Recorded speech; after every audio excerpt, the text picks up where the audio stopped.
Você nunca viu uma explicação sobre curto-circuito em placa eletrônica e o que acontece com a tensão no ponto em curto-circuito, como essa que eu vou fazer aqui para você? É isso mesmo, provavelmente você nunca viu alguém te explicar o porquê que quanto mais perto do curto-circuito, numa placa eletrônica você vai medindo e rastreando a tensão, menor vai ficando o valor da tensão no componente que tende a ser o defeito da placa eletrônica. E isso é fato, tá bom? E eu vou mostrar para você o passo a passo porquê que lá na placa eletrônica, quando você vai rastreando as tensões, quanto mais próximo do curto, menor vai ficando a tensão de forma espetacular e passo a passo. E para me ajudar, eu preciso de uma coisa de você. Do seu like, da sua inscrição aqui no canal e comenta aula top se você curtir essa aula pra caramba, de forma maravilhosa, top de linha e sensacional. E não esquece de baixar o seu e-book gratuito para aprender eletrônica do zero, rumo à faixa preta, o link tá aqui na descrição do vídeo. Fechou? Vamos para cima! Nesses 5 circuitos integrados, os devidos pinos de alimentação positiva estão ligados onde, gente? Ó, alimentação positiva. Exatamente nos 5 volts. Ó, então 5 volts vem, distribui para o primeiro, distribui para o segundo, distribui para o terceiro, para o quarto e para o quinto. Beleza. E o GND, que é a nossa alimentação negativa, também distribui para os pinos de alimentação negativa de cada um dos CIs aqui desse primeiro bloco, tá? Isso aqui, gente, eu chamei de condição ideal de alimentação, tá bom? O que é uma condição ideal? A condição ideal de alimentação é aquela que você despreza as perdas na distribuição dessa alimentação entre os circuitos integrados, tá bom? Ou seja, eu desprezo a queda de tensão nos cabos, nas trilhas da placa eletrônica, tá bom? Então seria o melhor dos casos possível. Como que fica a condição real de distribuição da tensão numa placa eletrônica? Os 5 volts vai ter então uma primeira ligação do polo positivo ao ponto de alimentação do primeiro CI, correto? Essa trilha aqui vai ter uma resistência, que eu chamei aqui de RT21, tá bom? Esqueça o número, tá bom? É importante você lembrar que RT é resistência de trilha, tá? Eu coloquei um ohm para deixar tudo arredondado para ficar mais fácil as nossas análises, tá? Então, ó, um ohm representando essa trilha, aí daqui para cá mais uma trilha, mais um ohm, daqui para cá mais uma trilha, mais um ohm, daqui para cá mais uma trilha, mais um ohm, daqui para cá mais uma trilha, mais um ohm. Perfeito? E a mesma coisa acontece no negativo. Então, ó, negativo, mais uma trilha, mais um ohm, mais uma trilha, mais um ohm, e assim sucessivamente. Bom, esse 1 ohm, ele impacta muito na distribuição. Vamos dar um play aqui para analisar, ó. Passando os microamperes pelos resistores que significam as trilhas da placa, qual que é a queda de tensão em volt aqui, ó? Tendendo a 0.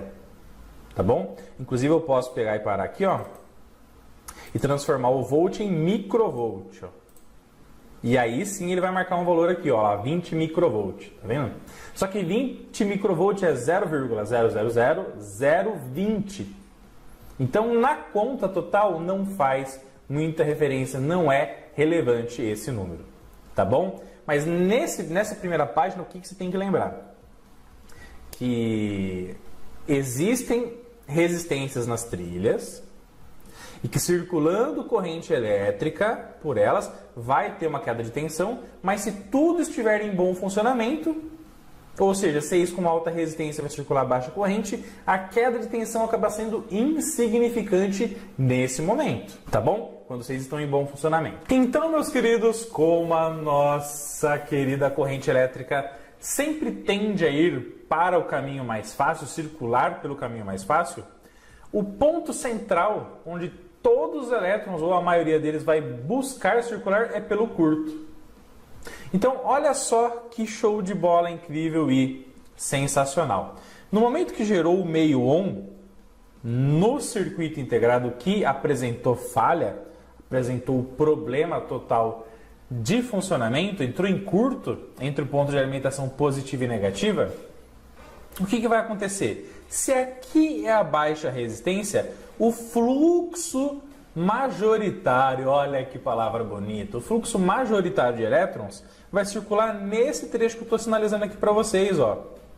Beleza? Então ele vai sair da fonte, vai passar por essa trilha, por essa, vai descer pelo curto e voltar para o negativo. Beleza? Tranquilo? Então essa é a sequência de circulação da corrente de curto-circuito nessa nossa simulação. Como a corrente de curto deu aí 0,77 ampere, tá bom? O que você tem que entender? Que 0,77 ampere vai passar por esse resistor, por esse, que são as três primeiras trilhas de cima, vão passar pelo curto, vão passar pelas três resistências de baixo e fim de papo, beleza? Qual que é então, gente, a queda de tensão em cada trilha nesse momento, tá? 0,77 ampere passando por 1 ohm vai gerar o que de tensão aqui, ó? Tensão, resistência vezes corrente. Resistência, 1 ohm, corrente, 0,77.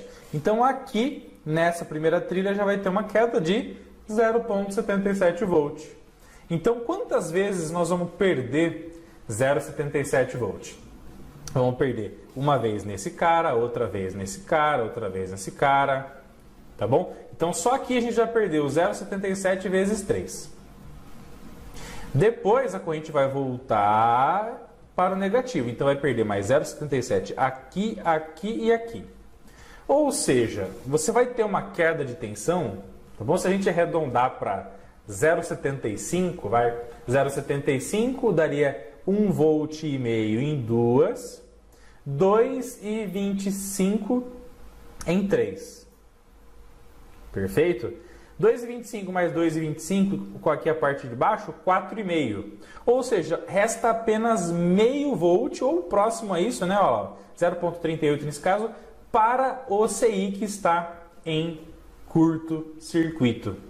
Olha só que louco, que doideira total. Ou seja, quando existe um curto, quanto mais distante está o curto da fonte de alimentação, mais vai tendo queda de tensão nas trilhas. E, por consequência, menor é a tensão que fica no ponto em curto-circuito. Então anota isso aqui no campo de comentários para mim, tá? Quanto mais distante está o curto, da fonte, maior é a queda de tensão nas trilhas e, logicamente, menos tensão sobra para o componente em curto-circuito. Tá bom? Beleza? Então, quanto maior a corrente de curto, maior a queda de tensão nas trilhas também. Fechou? Se eu subo a corrente de curto, automaticamente eu subo a queda de tensão nas trilhas. Beleza? Tranquilo? E aí, o que a gente pode entender, pessoal? A gente pode entender algumas coisas que já podem começar a criar uma luz de como você pode localizar um curto-circuito numa placa, tá?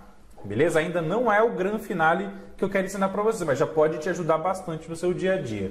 Perfeito? Alimentou uma placa, tá bom? Lembra que cada resistor desse daqui, ó, é como se fosse um circuito integrado? Lembra que cada um desses resistores de 1 mega equivale à resistência interna de um circuito integrado? O que acontece quando um deles entra em curto? Vamos dar uma olhadinha, ó. Por que aqui, ó, nesse CI, número 1, nesse primeiro CI aqui, ficou uma tensão de 3,46 volts, pessoal?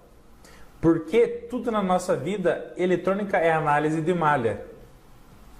Se aqui eu tenho uma queda de 0,7 volt aproximadamente, e aqui 0,7 volt, e o 5 volt vai distribuir entre os três aqui, ó, entre essa trilha e o primeiro CI, se eu perdi eu vou arredondar para 0,75, tá?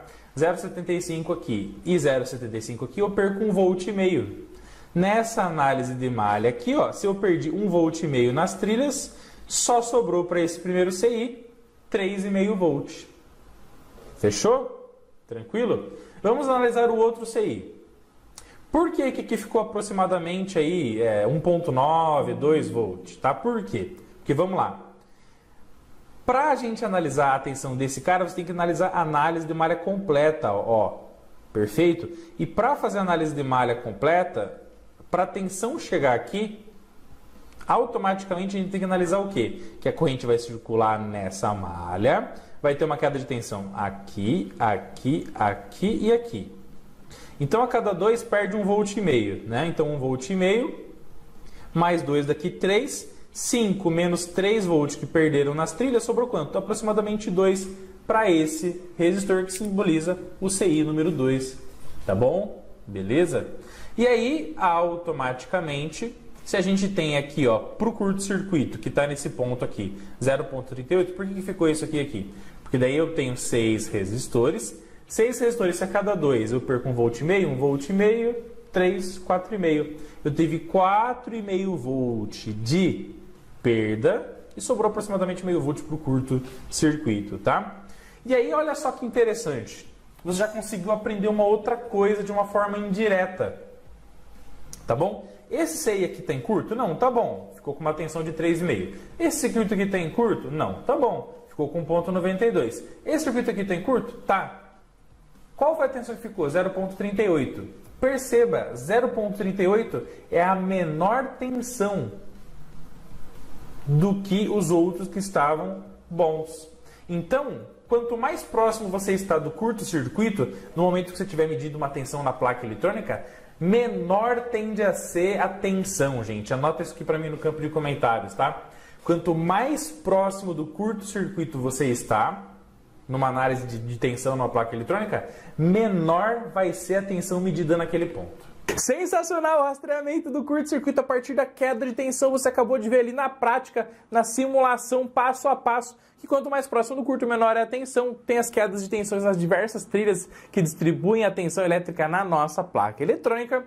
E isso já dá o norte para falar, ó, se você tem 5 blocos que estão recebendo alimentação de 5 volts na placa, se você foi lá no bloco e mediu lá, e lá deu 0,3 volts, nos outros está dando uma tensão muito maior, automaticamente é aquele de 0,3, 0,4 volts, que ali está o curto-circuito, e aí você pode aplicar a metodologia Kelvin 4 pontas para ir rastreando ali componente por componente que está sendo alimentado pela malha de 5 volts para ter mais precisão ainda, para ser mais certeiro ainda na localização do curto-circuito. Então a gente mostra isso para vocês no curso de Eletrônica passo a passo sobre como você localizar os defeitos de forma certeira nas placas eletrônicas. Você pode também localizar por câmera térmica, pode localizar com spray congelante, com breu. Tá bom? O mais importante é você achar o defeito, não sozinho, mas acompanhado da família. Eletrônica Fácil, não esquece de baixar seu e-book gratuito, o link aqui da descrição do vídeo, e também fazer o nosso curso completo para aprender eletrônica não sozinho, mas acompanhado da família. Eletrônica Fácil, o link está aqui na descrição também. Comentário fixado, um abraço, se inscreve no canal, like.